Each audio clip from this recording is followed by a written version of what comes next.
गाड़ी वाला आया घर से कचरा निकाल, गाड़ी वाला आया। बहुत सारे लोग हम पे एलिगेशन भी लगाते हैं, बहुत सारे लोग हम पे उल्टे सीधे इल्ज़ाम भी लगाते हैं। उन्हें लगता है कि मैं झूठ बोल रहा हूँ। बहुत सारे लोग ये भी कहेंगे कि नेपोटिज़म होता ही नहीं इंडस्ट्री में, क्योंकि एक बार अगर आपकी दुकान चल गई फिर आपको काम मिलना शुरू हो जाता है। Look at Kartik Aaryan. Luck जैसी भी कोई चीज़ होती है ना, मेन रीज़न इस वीडियो को बनाने का सिर्फ कार्तिक आर्यन का था। बहुत सारे लोग कहेंगे इस वीडियो को बनाने का रीज़न क्या है कि मैंने 2 वीडियो बनाए नेपोटिज़म पे, कार्तिक आर्यन है। पहले 2 वीडियो का मेन मकसद क्या है? उन बेवकूफ़ों का जवाब देना जो कार्तिक आर्यन का कंपैरिजन शाहरुख खान से कर रहे हैं। और जिन लोगों को पता भी नहीं है, एट दी व्हेन जब शाहरुख खान नया नया था, मतलब कभी ना कभी तो बच्चा ही रहा होगा, तो लोग उससे काफ़ी नफरत करते थे। वो लोग उससे काफ़ी जलते भी थे इंडस्ट्री में कि ये साला कल का आया हुआ लौंडा बहनचोद टीवी से, ये साला बहनचोद स्टार बनने निकला है। और आज देखो कितना बड़ा स्टार है वो। हाँ, तुमको ये बात करनी है कर लो, पर हमारा वो पॉइंट ही नहीं है। एक अलग स्टोरी है जिसके बारे में हम बात नहीं करना चाहते। आज की डेट में हम ये जानने की कोशिश करेंगे, क्योंकि बहुत सारे लोग बोलते हैं ना कि देखो लक जैसी कोई चीज़ होती है। कार्तिक आर्यन तो ऑलमोस्ट सारी फिल्मों में था लव रंजन के। कार्तिक आर्यन तो लव रंजन की सारी फिल्मों में था। राजकुमार राव जो इतने बड़े डायरेक्टर है, वो तो हंसल मेहता की सारी फिल्मों में दिखाई देते हैं। तो कहीं ना कहीं नेपोटिज्म या लक भी है। लक है, लेकिन हमारे चैनल का नाम क्या है बेटा, भूल गए? हमारे चैनल का अबाउट सेक्शन तुमने पढ़ा नहीं। यहाँ तो हम उन्हीं चीज़ों के बारे में बात करते हैं जिनके ऊपर आपकी नज़र नहीं जाती। क्योंकि लोग भी ये कहते हैं ना कि ये सारी चीज़ें अगर हो रही हैं तो इसमें इसका साफ मतलब है कि नेपोटिज्म है इंडस्ट्री में, लेकिन इतना भी नहीं। अगर टैलेंट है तो ऊपर आ जाओगे, किसके रोक पाओगे तुम? ये सारी बहुत बकचोदी लोग करते हैं। तो उन सबको आज हम जवाब देंगे कि I don't hate Luv Ranjan and Hansal Mehta, both of them are very good directors. पर मैं जानने की कोशिश करूँगा कि एक आउटसाइडर को बार बार एक पर्टिकुलर फिल्म फ्रेंचाइज में या एक डायरेक्टर की हर फिल्म में स्टार्ट में अगर चिपकाना शुरू कर दिया जाए, जैसे अनुराग कश्यप की हर फिल्म में ऑलमोस्ट पहले नवाज़ होते थे, अब कोई दूसरे एक्टर होने लग गए हैं क्योंकि 2005 से फिल्म बना रहे हैं। नवाज़ या के हुआ करते थे।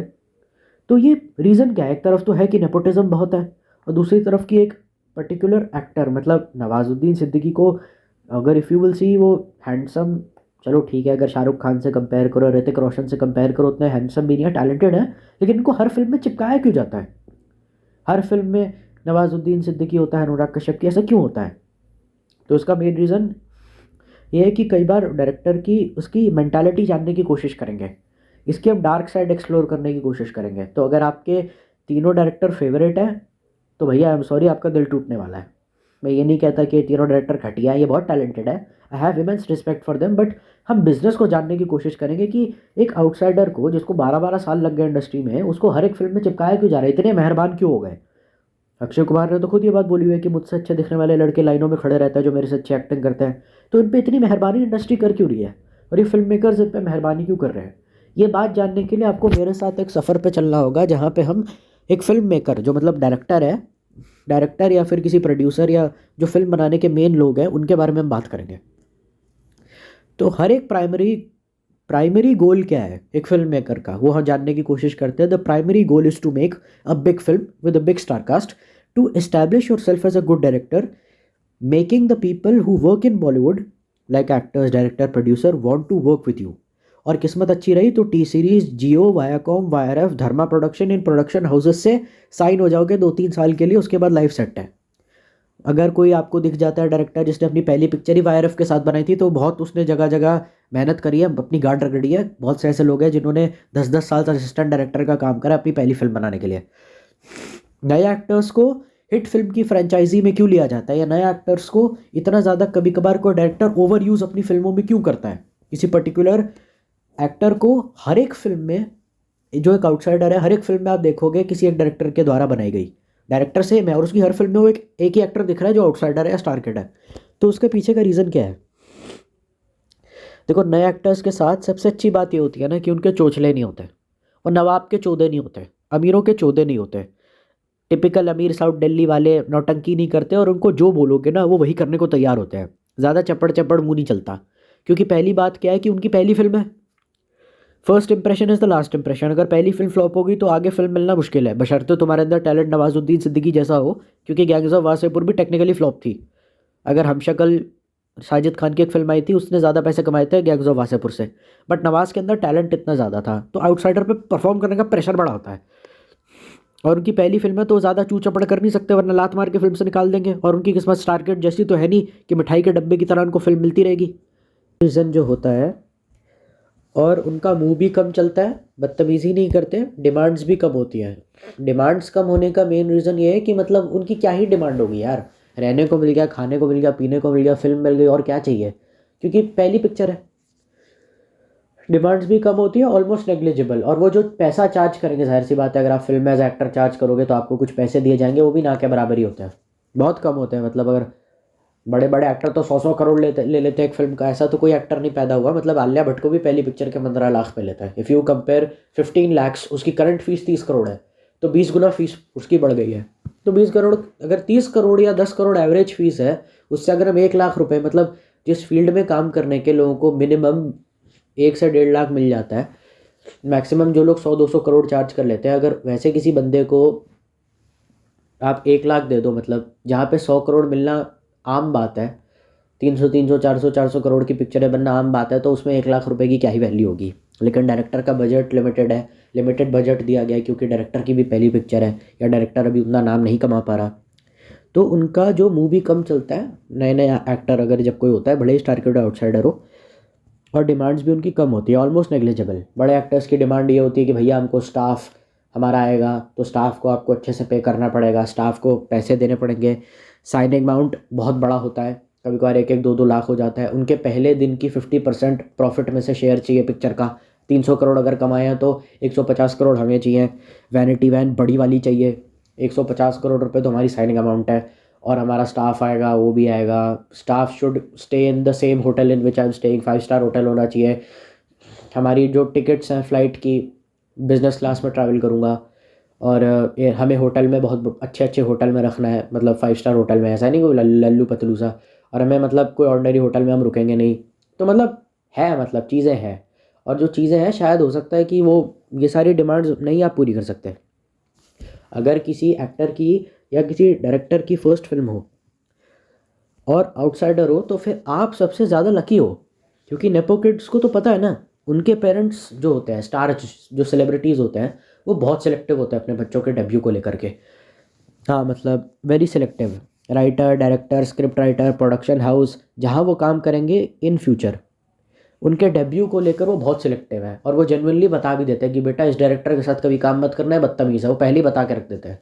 बच्चे को समझ में नहीं आता कि उसे ये सब बोला क्यों जा रहा है। पापा क्यों नहीं काम कर सकते इस डायरेक्टर के साथ? अरे तू काम मत करना, बस मैंने कह दिया ना, बोला ठीक है मान लिया भाई, पापा ने कहा मान लिया। मतलब वो बहुत सिलेक्टिव होता है अपने बच्चे के डेब्यू को लेकर, क्योंकि वो चाहते हैं कि ये पहली फिल्म से ही स्टार बन जाए। समझ रहे हो? बट मतलब क्योंकि बीइंग अ स्टार किड, उनको आज नहीं तो कल फिल्म मिल ही जानी है। अगर आप 5 से 10 फ्लॉप फिल्में दे दो और एक सेमी हिट भी दे दो, तो आपका दुकान चल जाएगी। और एक बार अगर आप बॉलीवुड में हिट फिल्म दे दो, तो आने वाले 5 साल तक के लिए आपका करियर सिक्योर हो जाएगा एज अ डायरेक्टर, एक्टर का पता नहीं। तो बड़े एक्टर्स जो होते हैं, जो शाहरुख खान हो गए, ऋतिक रोशन हो गए, आमिर खान हो गए, सलमान खान हो गए, ये बस साल में आपने नोटिस किया होगा, बस 2 से 3 फिल्में करते हैं, ज़्यादा पिक्चरें नहीं करते। और मैक्सिमम 4। अभी हम यहाँ पे उसका केस नहीं ले रहे, हम लोग अक्षय कुमार का केस नहीं ले रहे। और हमेशा बड़े लेबल्स, बड़े ब्रांड्स या फिर अक्लेम डायरेक्टर के साथ काम करते हैं। संजय लीला भंसाली के साथ काम करेंगे, वाईआरएफ जैसे बड़े प्रोडक्शन हाउस के साथ काम करेंगे। मतलब ये लोग रूल बना देते हैं। करीना कपूर खान का रूल है कि अगर मैं किसी फिल्म में काम कर रही हूँ तो मैं किसी भी अननोन आदमी के साथ नहीं काम करूँगी। करीना कपूर ने रूल बना के रखा था जब वो यंग थी, अर्ली 20s में, मैं हमेशा किसी फेमस बंदे के साथ काम करूँगी। मेरे पिक्चर का जो हीरो है वो कोई नॉन बंदा होना चाहिए, ऐसे किसी आंडू गांडू के साथ मेरे को काम नहीं करना है। समझ रहे? मतलब उनको हीरो भी बड़ा चाहिए अपनी फिल्म में, मतलब वो डिमांड रख देते थे। और कहने को तो कहते हैं कि I love you Nawaz sir, पर करीना कपूर कभी नवाज के साथ काम नहीं करेगी, because Nawaz is a good actor but he is not as famous as Kartik Aaryan. तो करीना कपूर ने रूल बना के रखा कि मेरी पिक्चर का हीरो जो होना चाहिए बड़ा होना चाहिए। और जवानी के दिनों में खूब रूल रखा गया। और छोटे प्रोडक्शन हाउस के साथ तो हम वैसे ही काम नहीं करते। और बड़ा डायरेक्टर संजय लीला भंसाली, तो इट्स मेनली डन। तो ये सारी चीज़ें इसीलिए होती हैं। वो डायरेक्टर जो है वो फिल्म क्यों बना रहा है, बार बार अगर उसकी पिक्चर चल रही है और बार बार एक ही एक्टर को क्यों चिपका रहा है अपनी पिक्चर में, तो it's mainly done to get in the room in the circle जहाँ पे बड़े बड़े लोग काम करते हैं। ये सब इसलिए हो रहा है और कोई स्पेसिफिक रीज़न नहीं है। इन अ क्लोज्ड स्पेस, क्योंकि जो फिल्म पार्टीज़ होती हैं हम यहाँ उनकी बात कर रहे हैं। आपको फिल्म पार्टीज़ का इनवाइट चाहिए जहाँ पे आप जाके बेसिकली डील क्रैक करोगे कि सर मुझे काम दे दो, सर मेरा कुछ कर दो, मैं नया नया हूँ इंडस्ट्री में, और फिर सर के ऊपर है। अब वो आपको सर से अगर काम चाहिए तो हो सकता है आपको अपना लौड़ा चुसवाना पड़े, या सर के साथ काम करने के लिए हो सकता है कोई उल्टी सीधी हरकत भी करनी पड़े, अब वो उनके ऊपर है। डायरेक्टर की इंटेंशन क्या है, उसको काम देने की कभी थी नहीं, by the way he never wanted good for him. उसे वो अपनी हर फिल्म में एज ए एक्टर इसीलिए चिपका रहा है क्योंकि लास्ट फिल्म इसके साथ बनाई थी, औकात से ज़्यादा चल गई थी, इसकी मार्केट वैल्यू भी अब थोड़ी बहुत इंक्रीज़ हो रही है, चलो इसको ले लो, इसको जो बोलेंगे जितना पैसा बोलेंगे चुपचाप ले लेगा, वही करेगा। सो दिस इज़ प्रॉफिटेबल ना। हमारी इतनी औकात नहीं है ना किसी इस्टेब्लिश एक्टर या बड़े स्टार किड के साथ हम लोग काम कर सकें, बड़े प्रोड्यूसर को पकड़ सके जैसे जैकी भगनानी, बोनी कपूर। इसको चिपकाते रहो अपनी, जब तक हमारी दुकान बैठ नहीं जाती या दुकान सेट नहीं हो जाती इसको चिपकाते रहो। इसीलिए नहीं क्योंकि ये अच्छा एक्टर है ना, because he is use to my direction, मतलब I am comfortable working with him, क्योंकि मैं इसको जो डायरेक्शन देता हूँ उसको समझ में आ जाती है। हाँ मतलब ये बिल्कुल ऐसी बात है, एक टीचर कह रही है कि मेरे क्लास में खाली वही बच्चा पढ़ेगा जिसको मैं वो समझ में आ जाता है, जो मैं मतलब जिसको मेरी पढ़ाया हुआ समझ में आ जाता है, खाली वो स्टूडेंट रहेगा क्लास में, बाकी सब भाड़ में चले जाए। मतलब समझ रहे हो, डूबते हुए को तिनके का सहारा। जो जिसकी नई नई दुकान इंडस्ट्री में बड़ी हो रही है, जो नया नया इंडस्ट्री में आगे आ रहा है, फेमस हो रहा है, उसकी तो इतनी औकात नहीं है ना, उसकी इतनी हैसियत है कि वो सीधा मुंह पे बोल दे कि देखो भैया मैं आपकी फ़िल्म को रिजेक्ट करता हूँ। और जो डायरेक्टर है वो भी इतना बड़ा नहीं हुआ है, बड़ा हो रहा है, धीरे धीरे बड़ा हो रहा है। ऐसा नहीं होता कि हर को संदीप रेड्डी बंगा तो होता नहीं है कि पहली पिक्चर बना के पूरी दुनिया में धमाल मचा दे। तो धीरे धीरे सब ग्रो कर रहे हैं, तो इतनी औकात भी नहीं है कि किसी आउटसाइडर को ले। तो वो कंसिडर बार बार उस फिल्म में उस पर्टिकुलर आउटसाइडर को क्यों कर रहा है, वो सिर्फ इसलिए हो रहा है ताकि भाई थोड़ा जो है मैं बड़ा बन सकूँ। फिल्म पार्टीज़ के अंदर ज़्यादातर एक्टर काम मांगने जाते हैं, वहाँ पार्टी तो खाली नाम नाम की होती है। उसको चिपका कर जब तक अपनी दुकान, पहले तो अपनी दुकान इस्टेब्लिश करनी है, उसको चिपकाते रहो, जब तक दुकान बड़ी नहीं बन जाती उसको तब तक अपनी पिक्चरों में चिपकाते रहो अपना खर्चा चलाने के लिए। तो यही मेन रीज़न होता है। Something is better than nothing, सीधी बात है। इसको हर फिल्म में चिपकाते रहो, अपना खर्चा चलाते रहो। Basically he is just being used. और फिर जिस दिन बड़ा फिल्म मेकर, वो बंदा जो जाहिर सी बात है उसको जो डायरेक्टर काम दे रहा है, अगर उसकी फिल्म हिट हो गई और वो बड़ा फिल्म मेकर बन गया तो माचुदा है वो जो एक्टर है। ये हमको क्या अपना धंधा पानी चलाते रहने के लिए होता है ना। अगर स्टार्ट की कुछ फिल्मों में से कोई हिट हो जाए, और फिल्म हिट होने का रीज़न स्टार्ट में ही यही है कि भाई इज्जत दाव पे लगी है। बहुत सारे लोग कहेंगे कि दे रोहित शेट्टी, अब आप बोलेंगे कि रोहित शेट्टी ने बनाई पिक्चर, अब रोहित शेट्टी इतना ज़्यादा बेकार क्यों हो गया? क्योंकि पहले गोलमाल फन अनलिमिटेड को कंपेयर करके देखो सर्कस से, आप कंपेयर करो, आपके मन में सवाल नहीं आता कि गोलमाल इतनी अच्छी पिक्चर थी, अब उसकी फिल्में बेंचो इतनी चूतिया चूतिया क्यों बन रही है? पहले वो इतनी फिल्में बनाता था, अब ऐसा क्यों हो गया? अनुभव सिन्हा पहली जैसी पिक्चरें क्यों नहीं बनाता? क्योंकि जब पहली फिल्म बनती है ना, वो सर्वाइवल के लिए बनती है। उस टाइम पे परफॉर्मेंस का प्रेशर होता है बहुत, एक्टर के ऊपर भी, डायरेक्टर के ऊपर भी। इसीलिए आप अपने क्राफ्ट में दबा के मेहनत करते हो। आप अफोर्ड नहीं कर सकते मिस्टेक एक भी, क्योंकि अगर पहली पिक्चर फ्लॉप होगी कौन काम देगा तेरे को इंडस्ट्री में? कितने धक्के खाने पड़ेंगे, कितनी माँ चुदवानी पड़ेगी। क्योंकि वो अच्छा काम करते रहने का, परफॉर्मेंस का बड़ा प्रेशर होता है ऐसे टाइम पे। और जाहिर सी बात है जो राइटर होता है वो भी नया नवेला ही होता है कोई, तो वो एक ही फिल्म पे काम कर रहा है, इतने सारे लोग मिलकर एक ही चीज़ पे कंटिन्यूसली काम कर रहे हैं, अपना इतना एफर्ट दे रहे हैं, तो जाहिर सी बात है आउटपुट तो अच्छा आएगा ही ना। इसीलिए शायद गोलमाल फन अनलिमिटेड जैसी पिक्चर थोड़ी बहुत चल गई थी, अब औकात से ज़्यादा चल गई थी। और अगर क्योंकि कहानी अच्छी थी,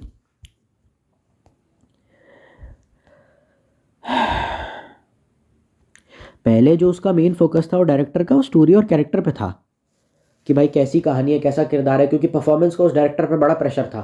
एक्टर का क्या है, चलो ठीक है, वो तो मतलब उसे कोई ना कोई आज नहीं तो कल काम दे देगा। फिल्म मेकर का करियर काफ़ी शॉर्ट लिव्ड होता है।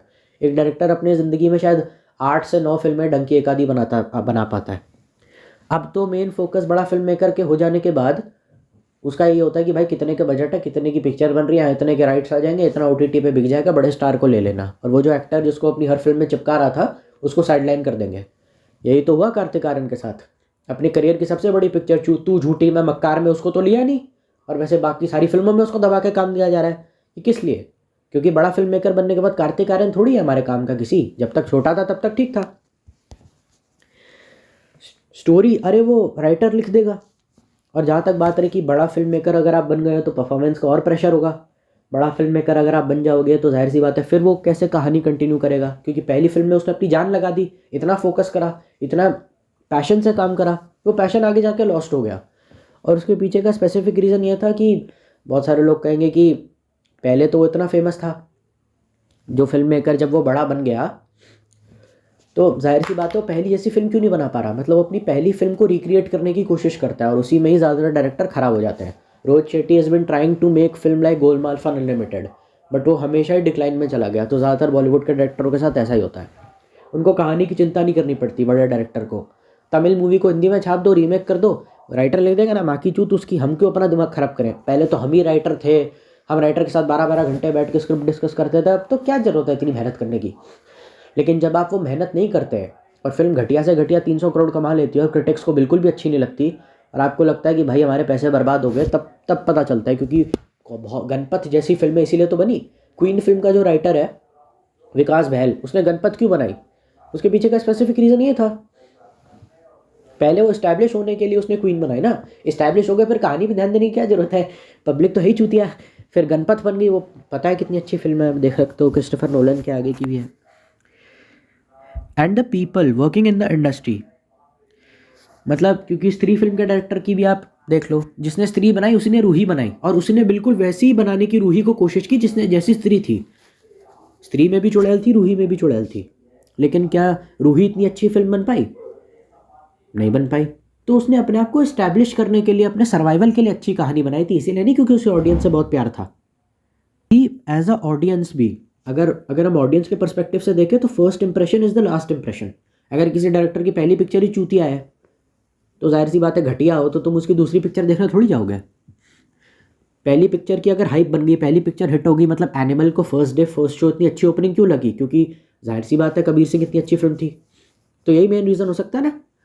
तो यही मैं समझाने की कोशिश कर रहा हूँ। अगर कबीर सिंह फ्लॉप होती तो एनिमल शायद कभी बनती भी नहीं, और ऑडियंस को भी ये लगता है कि भाई ये तो चूतिया डायरेक्टर है, इसकी पहली पिक्चर तो चली नहीं तो दूसरी पिक्चर देखने कौन ही जाएगा। और इसीलिए घटिया घटिया फिल्मों को भी अच्छी ओपनिंग मिल जाती है। रूही को भी अबव एवरेज पहले दिन की ओपनिंग इतनी अच्छी कैसे हो गई रूही की? उसके पीछे का रीज़न ये था क्योंकि स्त्री पिक्चर बहुत ज़्यादा हिट थी और उस पर बड़ी स्टार कास्ट थी। अगर पहली पिक्चर हिट है और दूसरी पिक्चर बिलो एवरेज है, ज़्यादातर डायरेक्टर इसीलिए बॉलीवुड में कोलैप्स हो जाते हैं। रोहित शेट्टी ने अपना सारा चांद लूज़ कर दिया। और जब आप एक आधी हिट फिल्म बना लेते हैं ना तो आपको कास्ट की भी इतनी परवाह करने की ज़रूरत नहीं पड़ती। स्त्री बनाने के बाद जब नेक्स्ट फिल्म में उसकी रूही थी तो उसमें जानवी कपूर थी बीइंग अ नेपोकिड। अब उसको नेपोकिड का एक्सेस कैसे मिला? जानवी कपूर को अपनी फिल्म में लेने के लिए आपको पहले स्त्री जैसी फिल्म बनानी पड़ेगी क्योंकि वो नेपोकिड है, एंड ऑडियंस भी उसे देखेगी। क्योंकि जाहिर सी बात है अगर किसी बंदे ने स्त्री बनाई है या कि किसी बंदे ने गैंग्स ऑफ वासेपुर बनाई है, तो अगर वो आज के टाइम पे एनिमल बनाई है तो जाहिर सी बात है पहले दिन फर्स्ट डे फर्स्ट शो, तो ऑडियंस की भी एक्सपेक्टेशन आपसे बहुत ज़्यादा होती है, तो फर्स्ट डे फर्स्ट शो अच्छी खासी ओपनिंग भी लग जाती है। Because he is acclaimed director, he is a good director, but he is only good because of the previous successes he gave. आज की डेट में वो घटिया पिक्चरें बना रहा है और जो उसको फेम है वो अपनी पुरानी पिक्चरों से मिल रहा है, और थोड़ी बहुत ऑडियंस तो आपकी कल्ट बनी जाती है। जैसे कि अगर सेम केस अगर मैं सलमान खान के फैंस का लूँ, सलमान खान कितनी भी चूतिया पिक्चर बनाए, किसी का भाई किसी की जान, फिर भी लोगों ने बोला ना भाई आप जो हो, भाई तो भाई है, मतलब भाई तो भाई है, भाई तो मतलब बेस्ट है, भाई के आगे कुछ नहीं है, तुम चूतिया हो एक नंबर के। तो ये ऐसा क्यों होता है? क्योंकि कुछ कल्ट फॉलोइंग आपकी बन जाती है, और ऐसा होता है डायरेक्टर के साथ भी सेम चीज़ नहीं हो सकती कि भाई ये लोग तो चूतिया हैं, बकवास है सब। गणपत अच्छी मूवी थी, इसने विकास बहल ने बनाई है, तो कुछ लोग, कुछ ना कुछ ऑडियंस आपकी ऐसी होगी जो आप कितना भी घटिया काम कर लो आपको अंधा सपोर्ट करेगी कि भाई तूने अच्छा काम किया है, जबकि वो अच्छा होगा भी नहीं। राइटर जैसे सलमान खान को कल्ट फैंस मिल सकते हैं जो उसकी हर चूतिया चीज़ को डिफेंड करें, तो वैसे डायरेक्टर को कल्ट फैन नहीं मिल सकते। इसलिए बहुत सारी घटिया फिल्मों की ओपनिंग अच्छी हो जाती है क्योंकि हमें ऐसा भरोसा है कि यार ये अच्छी पिक्चर बनाएगा। मतलब फाइटर ने भी 200 करोड़, मतलब अगर फिल्म गंदे तरीके से एग्जीक्यूट भी हो और उसके अंदर बड़ा डायरेक्टर हो तो भी काम हो जाता है। एक्टर है, और मेन रीज़न ये है जो बड़ा एक्टर है, मतलब जो धीरे धीरे बड़ा हो रहा है। क्योंकि अगर जैसे कि जिस एक्टर की हमने बात करी जिसको हर फिल्म में चिपकाया जा रहा है अपना खर्चा चलाने के लिए, उसको भी धीरे धीरे लगने लगता है कि वाह भैया हमने कुछ बात है, क्योंकि ऑडियंस भी उसे देखने जा रही है। तो फिर और उस एक्टर को भी लगने लगता है कि भाई I am a star, I am an excellent actor, लेकिन जब किसी दूसरे डायरेक्टर के साथ किसी और फिल्म में जब आप उसको देखते हैं, वही ऑडियंस जो उसको ट्रोल करती है, उसके साथ उसको क्रिटिक्स भी गालियाँ देते हैं और उसकी परफॉर्मेंस को भी ट्रोल किया जाता है। मतलब ऐसा कैसे हो जाता है कि एक पिक्चर के अंदर कार्तिक आर्यन बहुत अच्छा काम कर रहा है, प्यार का पंचनामा, दूसरी में वो गालियाँ खा रहा है। शहजादा पिक्चर में कितनी गंदी एक्टिंग करी, भूल भुलैया 2 में थू थू कितनी गंदी गानी थी। ऐसा कैसे हो जाता है? ये एक पिक्चर में अच्छा कैसे हो जाता है, एक फिल्म में गंदा कैसे हो जाता है? क्योंकि आपकी एक्टिंग एक जॉनरा में अच्छी हुई है। ओवरऑल एज ए एक्टर अच्छा हो सकता है, हो सकता है ना हो, लेकिन एक पर्टिकुलर जॉनरा में अच्छी एक्टिंग है उसकी। ये मेन रीज़न हो सकता है कि कुछ एक्टर ऐसे होते हैं जिनकी परफॉर्मेंस किसी फिल्म में बहुत अच्छी होती है, किसी फिल्म में बहुत टट्टी होती है। क्योंकि कार्तिक आर्यन उसने क्राफ्ट को कभी मास्टर किया नहीं ना एक्टिंग के, बस ये रीज़न है। क्योंकि एक पर्टिकुलर रोल को जो एक पर्टिकुलर जॉनरा में है, जैसे कि एक लवर का रोल है एक रोम कॉम में, अब मैंने उसको मास्टर कर लिया, इसका मतलब ये थोड़ी है कि मैं हर एक तरीके के रोल को काफ़ी बखूबी निभाना शुरू कर दूंगा। ये काम तो नवाजुद्दीन सिद्दीकी, मनोज बाजपेयी जैसे डायरेक्टर एक्टर कर सकते हैं कि हर एक्टर को, हर सीन को, हर किरदार को अच्छे से कर पाएँ। लेकिन आप जस्ट बिकॉज एक किरदार आपका अच्छा था, इसका मतलब ये थोड़ी सारे किरदार अच्छे करोगे। अर्जुन कपूर ने भी या फिर कुछ एक आधी अच्छी पिक्चर कर ली होगी अपने करियर में। एक्टिंग के क्राफ्ट को मास्टर करना और एक पर्टिकुलर जॉनरा में, जैसे एक्शन, रोमांस, कॉमेडी, थ्रिलर, इसमें एक पर्टिकुलर रोल को मास्टर करने में फ़र्क होता है। इसीलिए कलाकार को पानी से कंपेयर किया जाता है ना, कि इसको जिस भी मोल्ड में, जैसे पानी होता है, पानी को किसी भी कंटेनर में डाल दो उसकी फॉर्म ले लेता है, तो कलाकार को भी वही बोला जाता है कि इसको जो किरदार दे दो उसको अपना लेगा। ठीक है,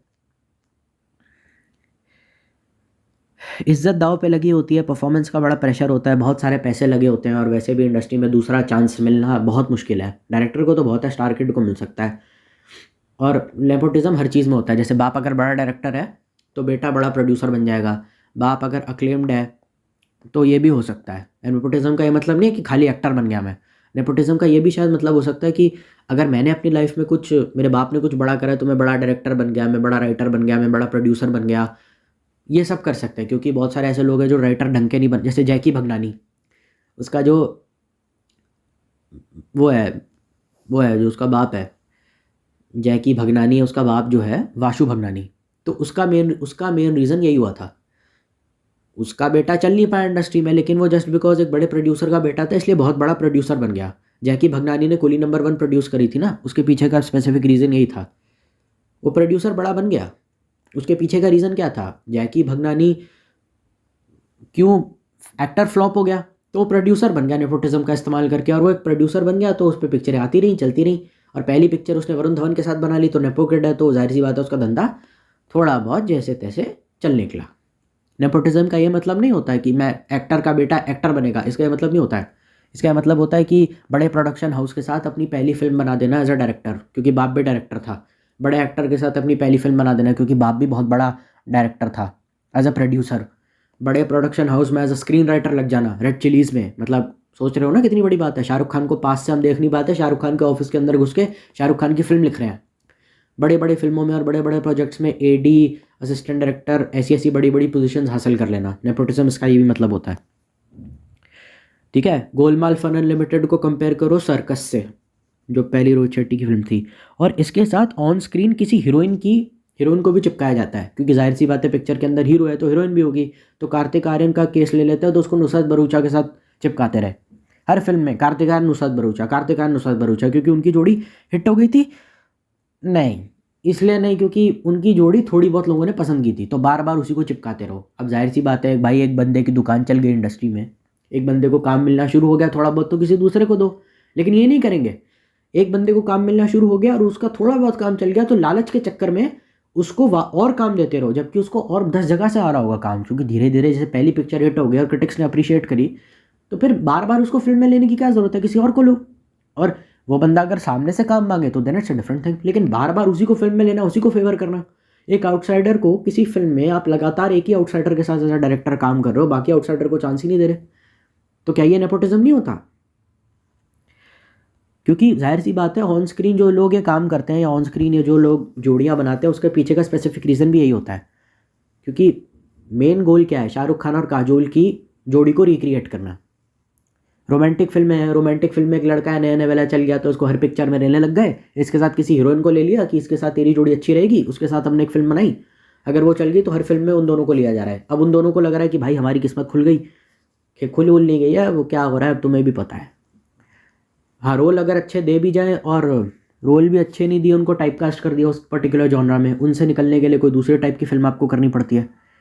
तो ये तो अपने आप में कहीं ना कहीं बेवकूफ़ी है ना, ये तो गंदी बात है, ये तो बैड मैनर्स है। किसी एक्टर को ढंग के रोल ना देना, भाई एक्टर के लिए तो सबसे बड़ी चीज़ क्या होती है, मुझे रोल ढंग के मिले, उसको ढंग के रोल भी नहीं दे रहे, वो टाइपकास्ट हो गया, वो सेटिस्फाइड है नहीं, लेकिन उसको लग रहा है कि भाई काम मिल तो रहा है एटलीस्ट, तो चुप रहो भाई, काम मिल रहा है, दैट इज़ मोर इम्पोर्टेंट ना। काम कैसा होगा अब इस बात की कोई नहीं है, तो खलनायक है तो खलनायक का रोल ही मिल रहा है, माँ है तो माँ का रोल मिल रहा है। और अगर उस फिल्म के अंदर ऐसा एक्टर के साथ हो, एक्ट्रेस के साथ भी हो सकता है, क्योंकि their primary goal is to, अगर रोमांटिक फिल्म को कंसिडर करें तो एक रोमांटिक जोड़ी को रिक्रिएट करना है बेसिकली। तो उसमें कहीं कोई सेंस नहीं है, कहीं कोई लॉजिक नहीं है, इसमें खुद का पर्सनल फ़ायदा और कुछ नहीं। बेसिकली हीरो हीरोइन है जो थोड़े बहुत चल गए हैं, तो उनको हर पिक्चर में जाहिलों की तरह चिपकाते रहो, ताकि हम वो मैजिक क्रिएट कर पाए जो शाहरुख खान और काजोल ने किया था। बेसिकली उनको कॉपी करने की कोशिश की जा रही है। अगर समझ में नहीं आया तो ये ठीक है। और दूसरा मेन रीज़न, दूसरा चीज़ मैंने क्या समझाई है, अगर कंपेयर करके देखो रोहित शेट्टी की गोलमाल फन अनलिमिटेड सर्कस जितनी हिट क्यों नहीं थी, उसका मेन रीज़न वो डायरेक्टर वाले पार्ट में समझा दिया। फ्लॉप होने के बाद भी वाशु भगनानी एक बड़ा प्रोड्यूसर है, उसका बेटा जैकी भगनानी एक फ्लॉप एक्टर होने के बाद भी बड़ा प्रोड्यूसर कैसे बन गया, उसका रीज़न मैंने तुमको बता दिया। और ये रीज़न मैंने तुमको बता दिया कि हर फिल्म में कार्तिका और नुसरत भरूचा को क्यों लिया जाता है। और तुम लोगों को लगेगा कि अगर मैं लव रंजन से नफरत करता हूँ, नफरत मैं किसी से नहीं करता हूँ, मैं तुमको बस बिजनेस समझा रहा हूँ। भाई कोई तेरा बाप नहीं लगा, कोई तेरी माँ नहीं लगी, पर उन एक्टरों को ज़बरदस्ती झूठा आश्वासन दिया जा रहा है कि हम आपसे प्यार करते हैं, उनको ऐसे ही दिखाया जाता है। केस भी तो देखो ना, इतनी सारी फिल्मों में कार्तिक आर्यन को इस्तेमाल करके लवरंजन ने अपनी दुकान सेट करी, ये एलिगेशन लगता है लवरंजन पे। और जब करियर की सबसे बड़ी फिल्म बनाने का वक्त आया, तू झूठी मैं मक्कार स्टारिंग रणवीर कपूर एंड रणवीर कपूर ही है ना, रणवीर कपूर और श्रद्धा कपूर मुझे सरनेम नहीं याद, रणवीर और श्रद्धा उसमें थे, तो करियर की सबसे बड़ी फिल्म बनाई, तो उसमें किसको लिया? नेपो किड्स को, दोनों ही नेपो किड्स हैं। तो ये एक स्मार्ट मूव है अपना करियर इंडस्ट्री में स्टैब्लिश करने का। पहले आउटसाइडर के दम पर ऊपर चढ़ो एज अ डायरेक्टर, और फिर जब अपने करियर की सबसे बड़ी फिल्म बनानी हो, उस आउटसाइडर को कंसिडर भी ना करके स्टार किड को रोल दो। अब बहुत सारे लोग कहेंगे इसमें नेपोटिज्म थोड़ी है, कहानी तो एकदम घटिया थी ना तू झूठी मैं मक्कार की। अगर लवरंजन की उससे कंपेयर करके देखो, प्यार का पंचनामा 1 से, क्रिटिक्स ने तो बहुत गालियाँ दी तू झूठी मैं मक्कार को, क्या बकवास है, मुझे तो समझ ही नहीं आई, पता नहीं क्या चुतियापा है, ये पता नहीं क्या दिखा दिया। वही बात है ना, क्योंकि भाई जाहिर सी बात है, अब पिक्चर में रणवीर कपूर है तो कहानी का मतलब क्या है भाई। एनिमल से पहले थोड़ा बहुत स्टारडम तो था ही रणवीर कपूर का, अच्छा एक्टर वो हमेशा से था। श्रद्धा भी अच्छी एक्टिंग कर लेती है, कुछ ही गिने चुने नेपो किड्स है जिनको एक्टिंग आती है। तो जाहिर सी बात है जब उसने अच्छा काम करके दिखा दिया है, तो फिर कहानी के बारे में सोचने का क्या मतलब है। लड़कियां तो आई जाएंगी, I we love you Ranveer, we can live without you, Gen Z तो चुतिया जाएंगे, पैंट गीली कर देंगे लोग, हक देंगे पैंट में, उसकी एब्स देख के लड़कियां पागल हो जाएंगी, लौंडे सठिया जाएंगे, दबा के बहन श्रद्धा कपूर को बिकनी पहना के पानी में कुदाओ, बहन चो मज़ा आ जाएगा, लौंडे मुठिया जाएंगे, और तो हमें कुछ चाहिए नहीं, बेसिक प्लॉट होगा कोई लिख देंगे, और कहानी की क्वालिटी भी डिग्रेड हो गई अपने करियर की। क्योंकि मेन गोल यही था, वो इतनी सारी फिल्में कार्तिक आर्यन के साथ इसीलिए बनाई गई थी ताकि एंड में तू झूठी में मक्कार जैसी बड़ी फिल्म बनाई जा सके, और जिसमें एक स्टार किड को लिया जा सके। तो वो उस एक फिल्म को बनाने के लिए रणवीर और श्रद्धा के साथ उसे इतनी सारी फिल्में बनानी पड़ी। अब ये एलिगेशन है, ये सच्चाई है या फिर ये it is the dark side basically, ये वो साइड है जो अनएक्सप्लोर्ड नहीं होती। तो अगर कोई डायरेक्टर है जो बहुत ज़्यादा मेहरबान हो गया किसी पर्टिकुलर आउटसाइडर पे, और बहुत ज़्यादा उसको इज्जत दे रहा है, बहुत उसको प्यार दे रहा है, उसके ऊपर दुलार दे रहा है, उसको बहुत सारी फिल्मों में काम दे रहा है, तो उसका स्पेसिफिक रीज़न यही है, उसका मेन गोल बस यही है। क्योंकि अब उसकी दुकान लवरंजन की पूरी बैठ चुकी है। अब रणवीर और अब 5 सालों तक उसको, आने वाले 5 से 6 सालों तक अब उसको कोई नहीं बोलेगा भाई कहानी क्या है, ये क्या है, वो क्या है। उसे जितने पैसे चाहिए, जो चाहिए वो सब बना देगा। और वो फिल्म का बजट भी बहुत ज़्यादा था, इसलिए फिल्म को बैकलैश मिला। पहले कम बजट के अंदर अच्छी फिल्म बनाने वाला जो डायरेक्टर है, उसने क्या गलती करी, उसने ज़्यादा बजट के अंदर घटिया फिल्म बनाई, और उसी पहली पिक्चर को रिक्रिएट करने के चक्कर में वो बार बार ख़त्म हो गया, क्योंकि रोम कॉम ही बनाया जा रहा है वो। अब चलो ठीक है, आपको रोम कॉम बनानी है, इसमें कुछ गलत नहीं है, पर देख रहे हो ना कितना अजीब खेल है। और एज अ डायरेक्टर अगर वो प्रोड्यूसर बन जाता है करण जौहर की तरह, यही उसका मेन गोल है, तो इस बिजनेस के पीछे ये रीज़न था। इसीलिए कार्तिक आर्यन पे इतनी मेहरबान हो रहे हैं लोग। दिखने में ठीक ठाक है, हाँ बिल्कुल ठीक ठाक है, बदतमीज़ है, नहीं बदतमीज़ नहीं है, लेकिन उसको हर फिल्म में काम क्यों मिल रहा है बीइंग एन आउटसाइडर, ऐसा क्या कर दिया भाई उसने, यही रीज़न है। उसको और नुसरत भरूचा को चिपका क्यों रहे हर फिल्म में, यही रीज़न है।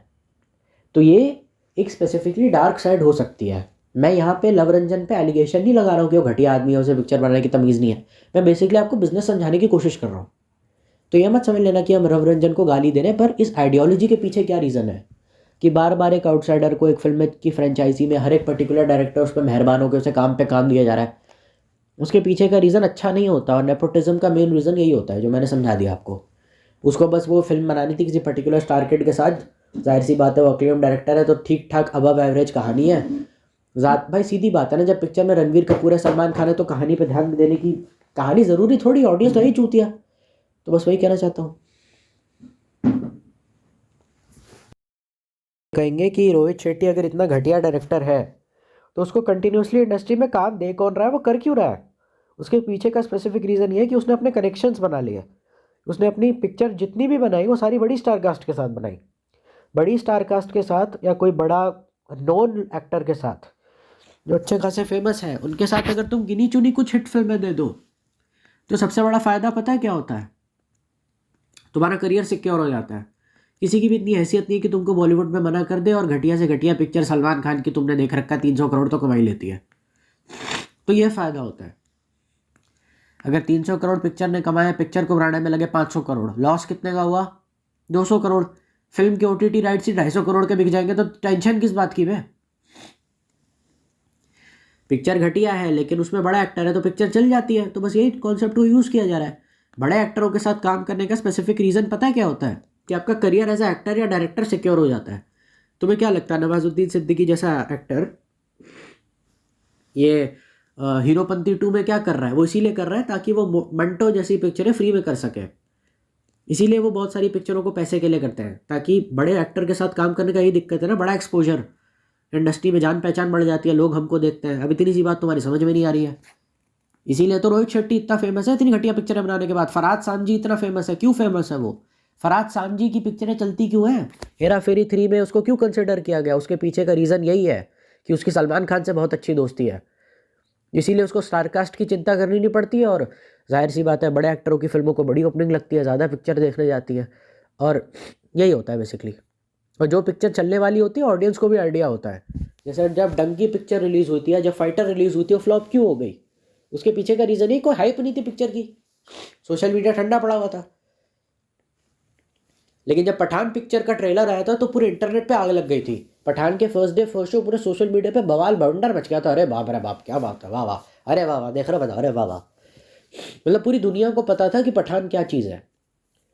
मतलब ऐसा बंदा जिसका सिनेमा से कोई लेना देना नहीं, जो कहता है कि फिल्म स्टार्स एक नंबर के चूतियाँ हैं, इन पे पैसे बर्बाद करने की ज़रूरत नहीं है, फिल्म एक्टर्स को इतनी इंपॉर्टेंस क्यों देते हो, देश के असली हीरो हमारी आर्मी है। ज़्यादातर लोग ऐसी मेंटालिटी कैरी करते हैं क्योंकि वो अपने पैसे से जाते हैं ना। ज़्यादातर जो फर्स्ट डे फर्स्ट शो जा रहे हो तो पापा से पॉकेट मनी उधार पे लेकर के जा रहे हैं। तो मतलब जिसका सिनेमा से कोई लेना देना भी नहीं है, उसको भी हर सोशल मीडिया, हर न्यूज़ आउटलेट से पता चल रहा है। मतलब जो कुछ भी आज के उसके आसपास सोर्स ऑफ इन्फॉर्मेशन है उससे उसे पता चल रहा है, हाँ भैया पठान नाम की पिक्चर आ गई है, उसने कुछ धमाल मचा दिया है। क्या करा है पता नहीं, क्योंकि मैं तो सिनेमा देखता नहीं, मेरा लेना देना भी नहीं सिनेमा से। को मैंने लास्ट पिक्चर, मैं OTT पे देखने वाला बंदा, मैं वेडनेसडे देखता हूँ, मैं गेम ऑफ थ्रोन्स देखता हूँ, मैं थोड़ी बॉलीवुड की पिक्चरें देखूंगा। मतलब उसको भी ये बात पता है कि हाँ भाई कुछ बड़ा हो रहा है, कुछ हो रहा है, कुछ बड़ी चीज़ है, क्या हो रहा है देखते हैं। बुक माई शो पे आप देखते हो इतनी ज़्यादा बुकिंग हो जाती है उन चीज़ों की।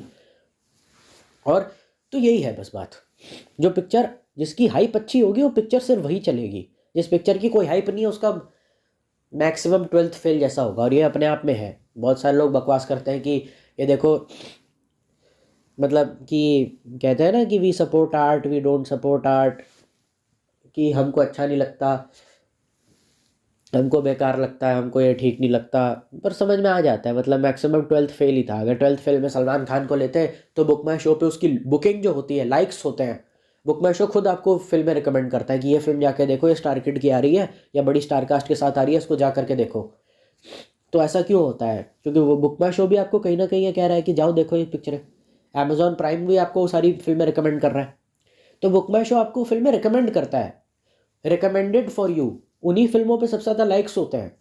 अब रिकमेंड ही जब तुम हमको नेपो किड्स की, स्टार किड्स की ओवर रेटेड रीमेक फिल्म करोगे और फिर चिल्लाओगे इंटरनेट पर भाई नेपोटिज्म ने इस इंडस्ट्री को बर्बाद कर दिया, तो वही होता है, कुछ नहीं होगा। तुम वापस बुक माई शो खोलोगे, वहाँ पे कोई फाइटर एक मतलब फाइटर चलो अच्छी पिक्चर है, कोई सर्कस जैसी पिक्चर होगी और उस पर दबा के लाइक्स मिलते हैं, उस फिल्म में लोग इतना इंटरेस्टेड होते हैं क्यों है मुझे पता नहीं। जब इतनी चूतिया पिक्चर है तो देखने जा क्यों रहे हो। ठीक है भाई, तो फिर इतना ही कुछ था मेरे पास बोलने के लिए। अब ज़्यादा कुछ है नहीं, मटेरियल मेरे पास अब ज़्यादा बचा है नहीं इस टॉपिक पे बोलने के लिए। लाइक शेयर सब्सक्राइब अपने हिसाब से तुम लोग कर लेना। एम करता हूँ कम से कम 10 से 12 लाइक्स के लिए। इस वीडियो का मैं एक और सेकंड पार्ट लेकर आऊँगा अगर मुझे इस चीज़ों के ऊपर या किसी भी चीज़ के ऊपर और इन्फो मिलेगी। तो तब तक stay healthy, stay happy and stay safe. Bye.